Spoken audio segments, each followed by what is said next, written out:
बड़े मजे के बने हैं यार। यार मुझे मजा नहीं आता दही के बगैर। ऐसे कर, तू दही ले आ। अच्छा हाँ इसको ढक के रख दे, खाना नहीं है तूने, तुझे कह रहा हूँ मैं, ठीक है? हाँ अभी जल्दी। जाता हूँ मैं। ये पता नहीं कब आए कब ना आए। ऐसा करता हूँ, मैं थोड़े से खा लेता हूँ।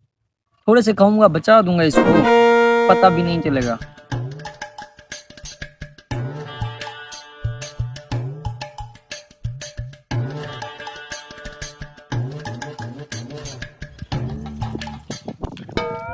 बड़ा कोई बेवकूफ था, दाल चावल में कोई दही डालता है। इस मुझे क्या।